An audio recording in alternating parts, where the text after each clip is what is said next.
Welcome back everyone. Today we are going to be looking at doing all of the jobs required to finish off my neck to get it ready to glue into the guitar and potentially even get it glued into the guitar as well. So that's going to include installing some side dots on the edge of the fretboard. We're going to make sure that we've got a platform to install the nut on at the correct height, and also just generally finish off the sanding. And finally, we are going to finish it with epoxy. The only job that probably will not be done is to make a truss rod cover, which we can of course do at any time.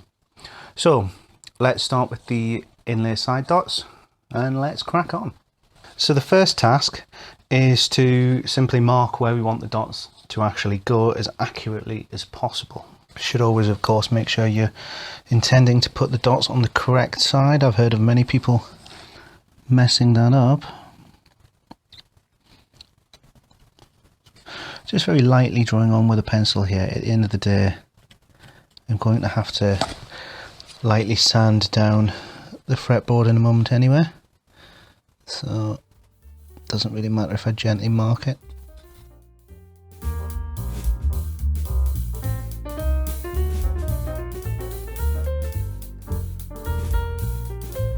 I feel I'm better off just actually eyeballing this rather than measuring.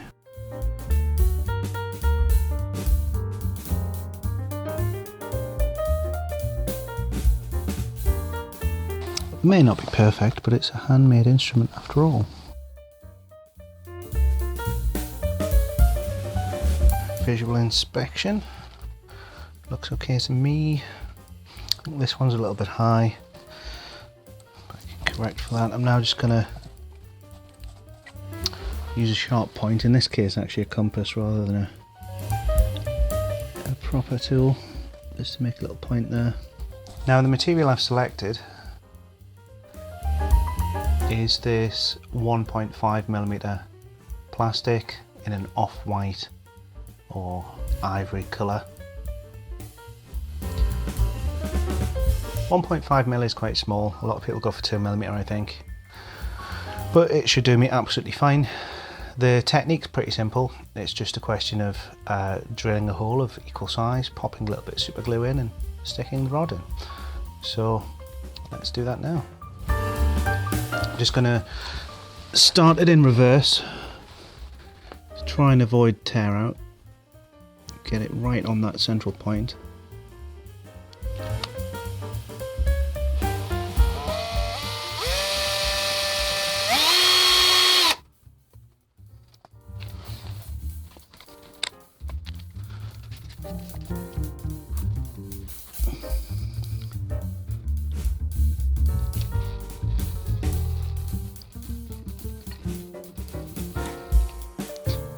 Drill press is of course good for this job, but I'm fairly confident with the hand drill.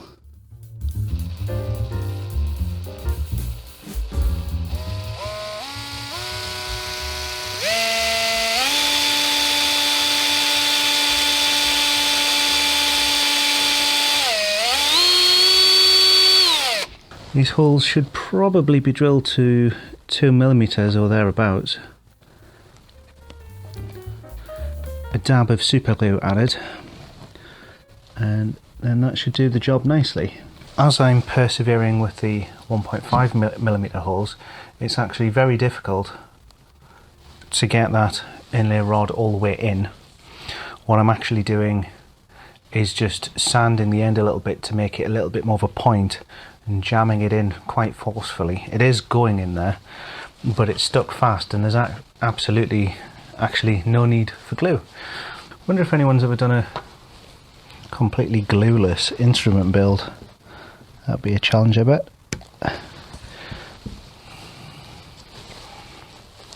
So you get the idea.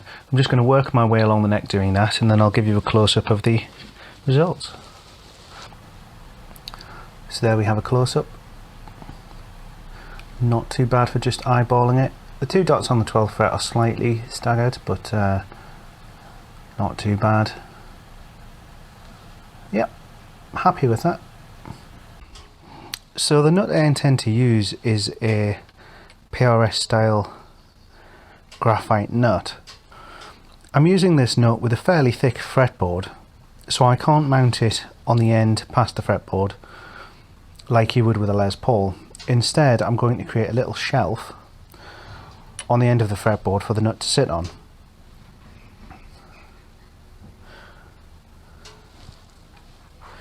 So I'm just going to take a freshly sharpened chisel, and I want to pay particular care to the ends where I'm pushing towards on the fretboard, because the ebony does have a tendency to sort of snap off in little blocks. So I just want to be ever so gentle with that, work my way through it gently.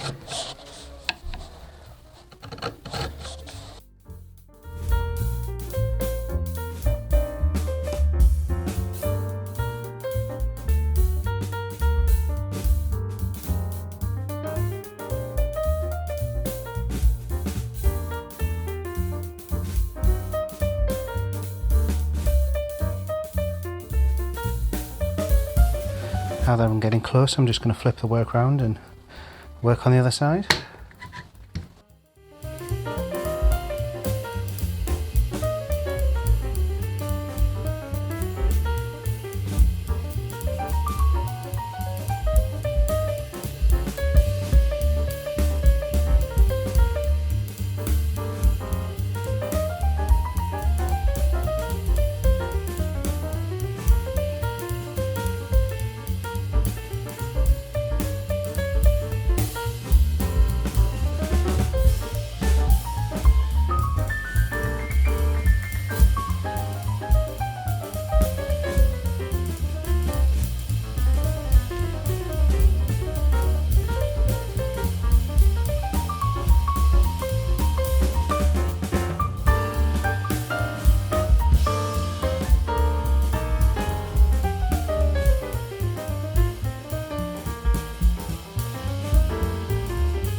Before I go any further with finishing the neck, I need to make absolutely sure that all the geometry is correct, that no adjustment at the heel is needed.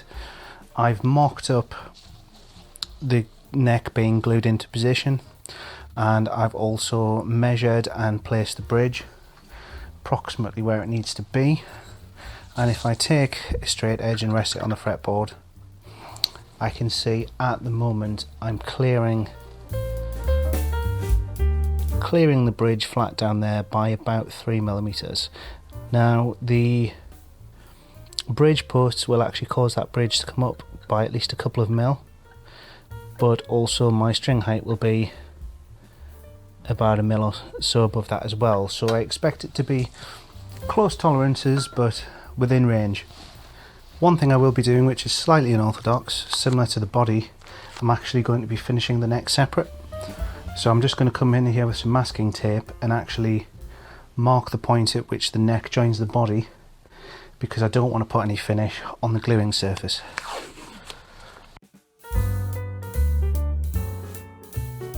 Now that I know where those lines are, I can just marry up another piece of masking tape.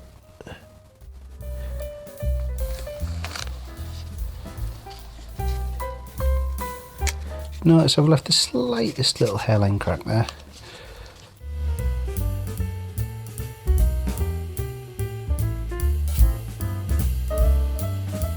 There we go, I can now remove that tape.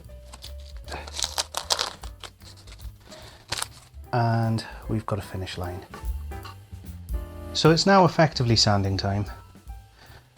Before I get onto the actual sanding, I just want to give the fretboard edges one final going over with the file, as the ends are feeling a little bit ragged. I think we might have had a little bit of shrinkage.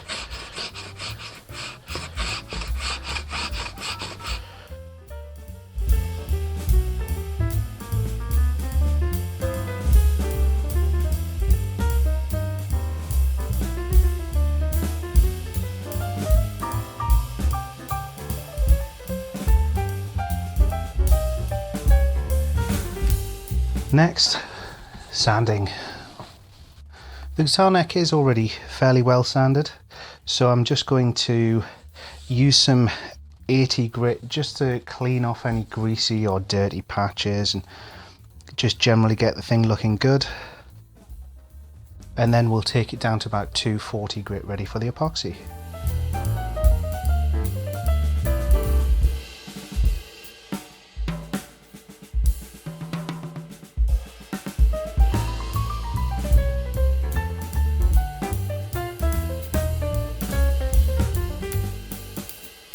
So as you can see, I've masked up the neck and I've got it on my painting rig, which is effectively a plank of wood in a vise with a nail on the top covered in masking tape, because we're high-tech people. So I'm just going to mix up some z-poxy epoxy resin, which is some pretty thick and fast setting stuff. As I think I've already mentioned, the reason I'm using epoxy is because I've got a palm wood neck which I really want to stabilize as much as I can. I would have the option of adding in some alcohol to thin it out and let it seep into the wood a little bit, but that does weaken the actual fix to the wood, the sort of glue strength, if you like, of the epoxy to the wood. Not that that should matter too much, but it also does create a little bit of a sort of a matte finish. So I think I'm just going to go with the raw epoxy straight on the wood and see how it turns out. Wish me luck.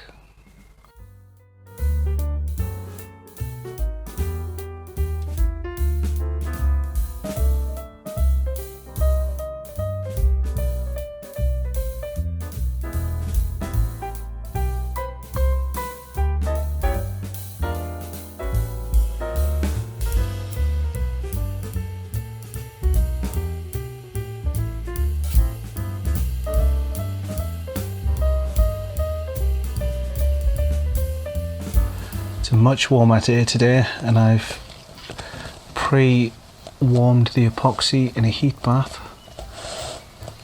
of hot water, so it's a lot runnier than I'm used to working with, but that's okay. It's still quite thick as epoxy goes.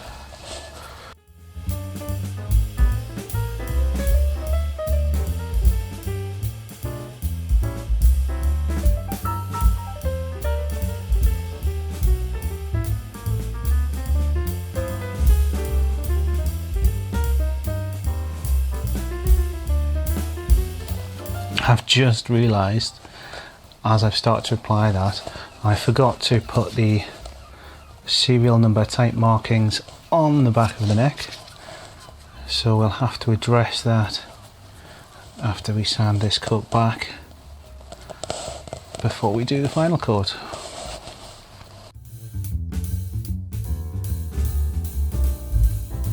This coat, based on my experience with the Wenge, is effectively going to serve as a grain filler coat, which I intend to sand back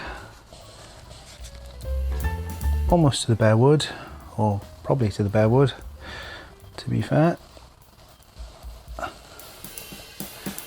and then I will sign the back of the headstock and we'll put a final finishing coat on.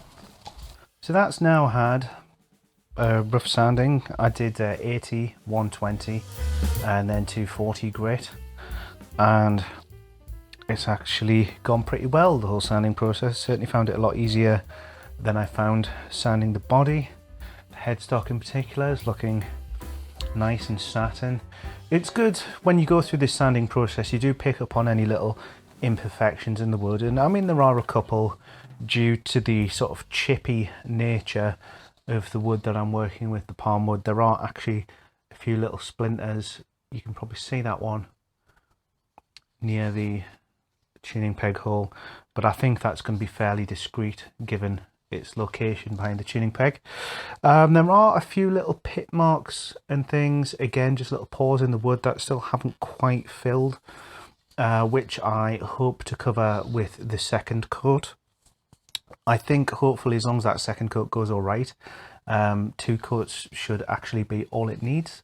Before I do go ahead and do that though, other than remembering to plug up this truss rod adjustment hole, I need to write whatever I'm going to write on the front and the back of the headstock. I'm going to use that using this Deco Colour silver pen. I still, even as we talk now, I'm a little undecided on what to do, but let's give it a go.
So that has now had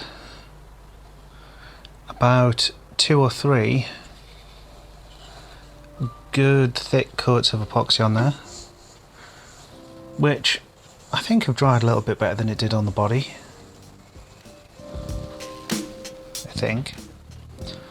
But of course now we come to sanding that epoxy back and trying to get it nice and flat without sanding through, which has definitely been the biggest challenge I've had so far. It's something I'm struggling to do. So, wish me luck.